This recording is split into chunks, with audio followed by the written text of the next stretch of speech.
Hey everybody, welcome to my meditation bootcamp.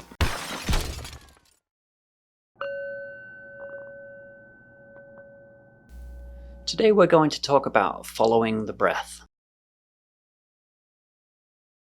There are an infinite number of ways of entertaining the monkey. All revolve around observing something and watching it closely. Following the breath is the simplest form of meditation there is. It's a simple way to entertain the monkey, and it's the core of Buddhist meditations. Some breathing meditations are actually quite complicated. Holding your breath for a certain amount of time, breathing in through one nostril, out through another, counting in for a certain number, holding your breath, breathing out. But simply following the breath is the key to building awareness and focus. In my mind, my ego, the simpler the better. There are less moving parts, less things to get wrong. I think a lot of people overcomplicate some meditations, and to me, it just gives the mind another opportunity to sneak in there and get control. So how do you follow the breath? What exactly does that mean? To start with, you need to choose a place in your body where you can detect the breath. If you belly breathe, you can feel the diaphragm moving quite easily. You can feel the clothing rubbing against your skin as it moves. You can feel your skin tightening and relaxing. You can feel the gentle massage on your organs. If you choose the nose, there are a few places within the nose that you can detect air moving. But most people like this point right here, the bridge of the nose. As you breathe in, you'll feel cool air. If you focus right on that spot, it's almost like there's a slight burning sensation. As you breathe out, it's sometimes difficult to detect the breath as it moves at that point, but you can move your attention to the nostrils right on the very tips, and you'll very often feel the air moving out through there. But if you can focus just in one spot, that's better. Otherwise, if you keep shifting your focus, then again, you're giving your mind opportunity to jump in. The other place that you can detect the breath very easily is in the throat. And what you need to do is just very slightly restrict the muscles in your throat, and it allows you to hear the air moving. Now, I know that's a little bit counter to what we said about relaxing all of your muscles, but what I typically do is I start by focusing right there with that little bit of a constriction until I'm very relaxed, and then I release that tension in my throat, and I go to observing in the nose. If I find myself getting distracted once I make that switch, then I go back to the throat again for a little while until I can switch to the nose and then stay there. But you might have more success with one of the other places, and you should certainly experiment. We're not all built the same, so your experience could differ from mine. Another place that you can sense the breath is in the chest. If you naturally chest breathe, which I think most of us do, then you can very often feel clothing move as you breathe. You can feel the muscles expanding and contracting. But as your breathing slows down, that might become less noticeable. So nose, throat, chest, and abdomen, those are really good places to start following the breath. And what I would do is pick one and just stick with it for a week and see how it works.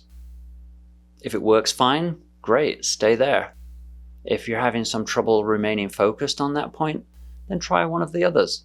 But again, don't jump and skip around too much. Try to pick one and stick with it for at least a week to see how it goes. And you should hopefully find one area that works better for you than the others. Once you find that, then stick with it. So here's an extra little trick that you can do. It's my patent-pending bedsheet meditation. It's very simple, and it's just in addition to noticing the breath. But as you breathe in, imagine yourself fluffing a bedsheet, raising it up into the air, ready to lower it down onto the bed. So you know how you flick a bedsheet and it rises up, and then it just seems to hang in midair, momentary. And there's a certain point in your breath where as you breathe in, gets to the top, and it just hangs there, motionless. And what you want to do is hang on to that little bit of a gap right at the top, that little bit of a motionless period. It's very soft and very gentle, and you may only catch it when you've waft your bed sheet, and you just catch it right there just before it starts to fall again. As you breathe, do the same. You'll feel that your lungs fill and then just hang motionless. At that point, you want to make sure you relax all muscles in your chest and just hover right at that moment before it slowly starts to fall again as you breathe out. And if you do that, you can just extend that period just a little bit each time, and so that stillness that hangs there becomes more and more, and eventually you follow it all the way down as you breathe out. So basically that meditation adds a visualization element to the task. But again, some people find that easier than just following the breath on its own.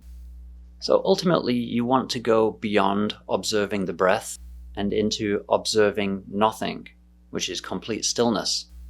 So if you can practice with the bedsheet and focus and observe that non-breathing, that little pause, that little hover of weightlessness, if you can focus on that non-breathing, you're naturally drawing yourself into focusing on nothing. So why do we put so much attention on following the breath? Well, it's actually very simple. Breathing, I dare say, is the only function in the body that we can do consciously as well as subconsciously.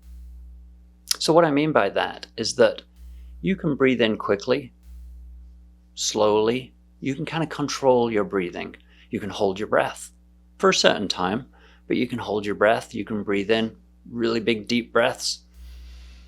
You can breathe out for a long time. You can do fast breaths. Those are all conscious breathing methods.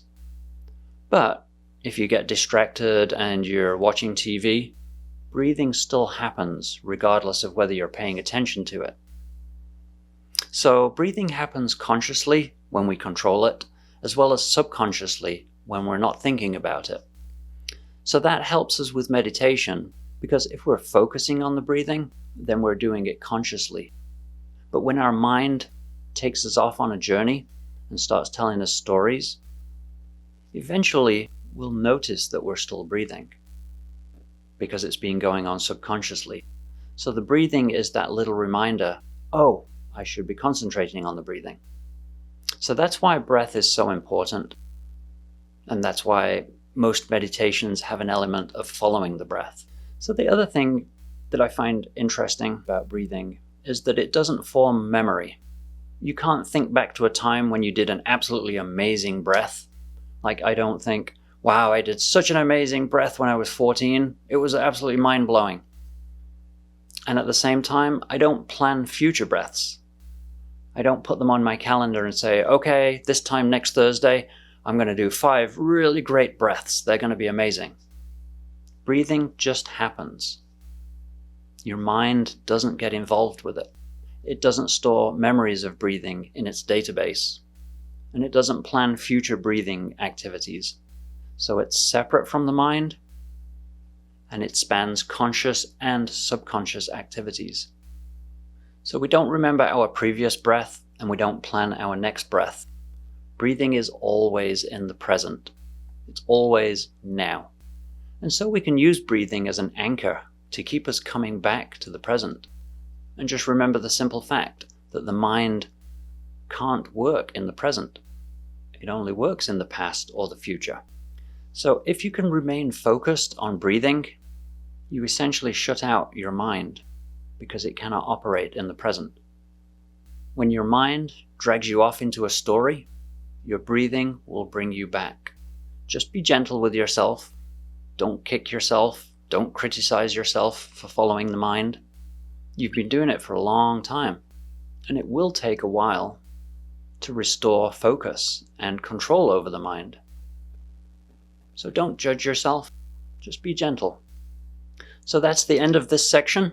If you have any questions at all, please leave them in the comments below. And don't forget to like and subscribe, and I'll see you on the next video.